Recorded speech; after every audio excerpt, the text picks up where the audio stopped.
Somos tu voz. Respaldado por equipovirtual.com, tu aliado en gestión de redes, identidad de marca, desarrollo web, asistencia administrativa. Equipovirtual.com. Estamos tratando de conectar con Moisés Chocrón, analista internacional, quien, como saben, hace análisis en terapia de shock, para hablar sobre todo lo que ha sucedido a partir del atentado contra Donald Trump. Moisés, bienvenido, ¿cómo te va? Hola, Vanessa. Asombrado como pueden estar todos acerca de lo ocurrido el día sábado en el meeting en Pensilvania. Pero, ¿cuál es el balance que haces hasta ahora, Moisés? Yo no voy a quitarte mucho tiempo haciéndote preguntas muy largas, porque la verdad son muchas las interrogantes. Mucho se cuestiona, y de hecho en este momento es tendencia en redes sociales la etiqueta servicio secreto. Si el servicio secreto de los Estados Unidos falló, porque si ya habían identificado a este joven como una amenaza, el FBI al menos así lo dijo en rueda de prensa, porque no lo detuvieron antes. Critican también la manera en la que actuaron. Obviamente tú no eres experto en seguridad. No sabemos además cuáles son las reglas o el reglamento en el FBI o en los servicios secretos, cuáles son las normas que los rigen, pero incluso hay quienes señalan que como estando en un tejado a 137 metros de Donald Trump, nadie vio al tirador, hablando de los servicios secretos. Entonces, falló el servicio secreto. Y por otra parte, hay quienes dicen que después de lo que sucedió con Trump, bueno, ya nadie le gana. Pongan al candidato que pongan los demócratas, pero ¿es tan así? Sí, bueno, empezamos por la segunda pregunta, si me lo permites, porque pues mi especialidad es analizar la repercusión política, ¿no?, de los hechos que hemos visto.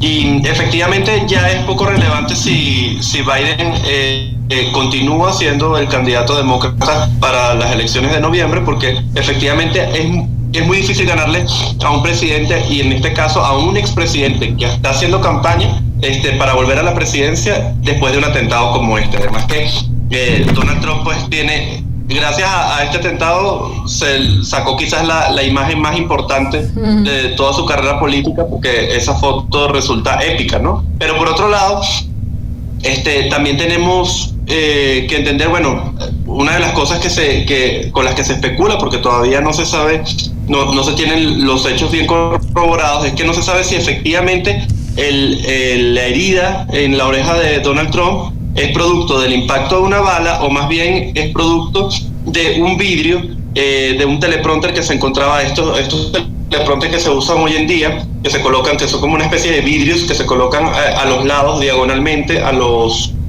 en los discursos políticos. Aparentemente una de esas balas impactó uno de estos vidrios, y eso fue lo que le causó la herida a Donald Trump. Pero sí, efectivamente se trató de un atentado contra su vida, porque se disparó, como tú dices, a poco más de 130 metros de distancia, con lo que, bueno, algunos dicen que era un fusil de asalto semiautomático AR-15, que es otro de los temas interesantes.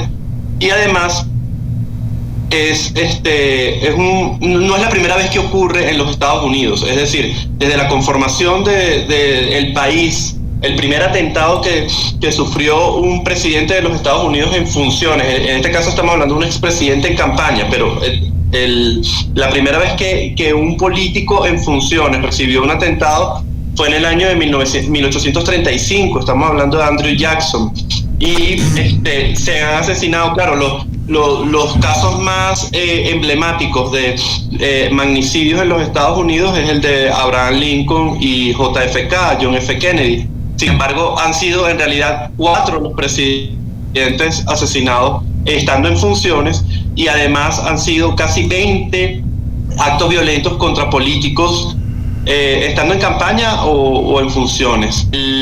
Esta es una cifra interesante, porque quiere decir que a pesar de que Estados Unidos es considerado pues primera potencia mundial, un estado civilizado, moderno, en realidad no se escapa de la violencia en la política.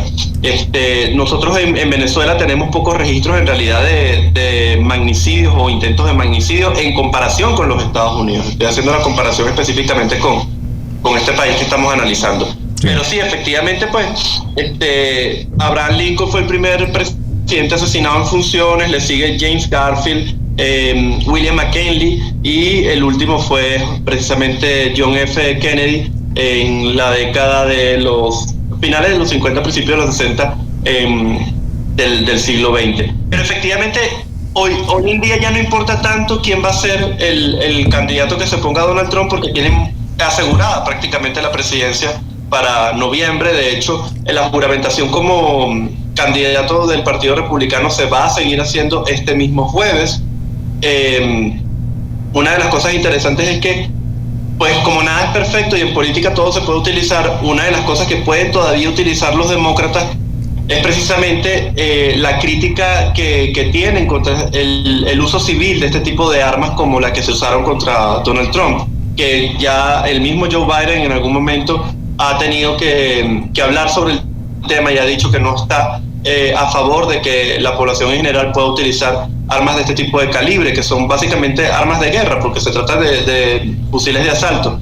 Sin embargo, como se sabe, pues el lobby de grandes organizaciones, muchas de ellas son de corte republicana y tienen, digamos, gran influencia económica en las campañas políticas estadounidenses, como la Asociación del Rifle en Estados Unidos, apoyan a Donald Trump. Entonces, en este sentido, estoy seguro que Donald Trump va a tratar de desviar la atención del tema de porte de armas en los Estados Unidos, mientras que los demócratas van a hacer precisamente lo contrario, para utilizar políticamente lo ocurrido. Escuchan al analista internacional Moisés Chocrón. En términos políticos, ¿cuál pudiese ser el efecto de esto que ha sucedido con Trump, Moisés, incluso entre aquellos ciudadanos que aún no saben por quién votar, los que están indecisos? Estoy seguro que en realidad pongan a quien pongan, el presidente, la presidencia ya la ganó Donald Trump nada más con este hecho, porque se trata de una persona que ha estado la mayor parte de su campaña política ha sido precisamente: me están acosando, me están arrinconando, jurídicamente, políticamente, me están persiguiendo. Y resulta ahora que, bueno, también hay que decir que la persona que le realizó el atentado era un joven de apenas 20 años. Su papá había comprado el fusil de asalto hace unos 6 meses aproximadamente, y no se sabe si se lo había comprado directamente a su hijo o lo había comprado para él y su hijo lo tomó, pero todo apunta a que en realidad el joven había estado practicando, porque realizó este tiro que pues tiene la distancia mínima posible de este tipo de rifles de asalto. Es decir, este tipo de armas puede disparar a aún más cantidad, a más distancia. Sí, dime. Sin embargo, y perdóname que te interrumpa en este momento, Moisés, pero tú sabes que en CNN van haciendo el minuto a minuto de lo que va aconteciendo, y ellos dicen que se dispararon al menos 3 armas en el meeting. Sí, parece que hay expertos revisando las grabaciones. Audios, ajá. Y por el sonido que emiten las diferentes armas se ha dicho que se han disparado 3 tipos de armas nada más en ese episodio. Sin embargo, pues evidentemente tiene también, supongo yo, que tiene que ver con el uso del arma por el servicio secreto, que evidentemente quedó muy mal, y eso me lleva a la primera pregunta, que es pues el servicio secreto, que además, como dato curioso, nace como una organización dentro de los Estados Unidos para la lucha contra la falsificación de moneda en el siglo XIX. Después se convierte precisamente en esto que conocemos, en el servicio secreto, que ha salido en películas, en cientos de películas en los Estados Unidos, que es la defensa de los presidentes y expresidentes, pero que además tiene una directora de cargo relativamente reciente. Hace apenas 2 años fue nombrada una mujer en este cargo, la primera mujer, y que, como digamos en parte de su campaña para llegar a ser directora del servicio secreto, era precisamente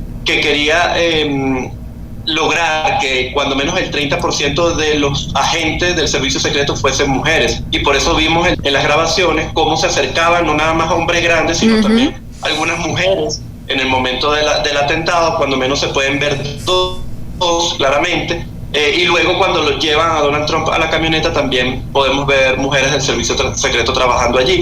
Pero este tema, el que tú mencionabas, de bueno, que el FBI está diciendo que efectivamente se había dicho que ya había sido identificado como posible amenaza, yo creo que es un control de daños que realizan las organizaciones estadounidenses, porque es imposible saber, digamos, que quiénes o cuáles de las personas que han comprado últimamente en este caso un rifle semiautomático pueden ser o no una amenaza para qué político. Estamos hablando precisamente, esto me lleva a hablar de que este joven digamos, por un lado, una vez hizo una pequeña donación, apenas unos $15 a una organización cercana a los demócratas, pero estaba registrado como votante republicano. En un estado, porque recordemos que Pensilvania es un estado pendular, es un estado que a veces vota demócrata y a veces vota republicano. Y entonces no se sabe exactamente cuáles fueron los ideales de este joven, porque a pesar de que hizo esta donación a una organización cercana a los demócratas, se consideraba a sí mismo republicano. Su padre parece que vota a los liberales y su madre al Partido Demócrata. Todo esto se sabe apenas horas después de que empezaron a hacerse investigaciones, sobre todo investigaciones periodísticas. Entonces no se puede encajonar, ¿no? Es un joven además estadounidense. Al principio se pueden creer muchas cosas, ¿no? Pues personas extranjeras, un acto de terrorismo, pero en realidad no. Es un joven, un hombre, apenas 20 años, un lobo solitario. Efectivamente, como en Estados Unidos se les conoce a estos tiradores solitarios, pues un lobo solitario que además se dice que no participaba mucho en actividades escolares, no tenía gran contenido en sus redes sociales. De hecho, algunas cosas que se conocen de él se conocen por grabaciones que se hicieron durante la época en que estaba en el high school, en lo que nosotros llamamos liceo, y no se conoce mucho más de él, solo, digamos, estos datos que van apareciendo, que una vez que los servicios de seguridad empiezan sus investigaciones, como la que encargó el mismo Joe Biden el día de ayer,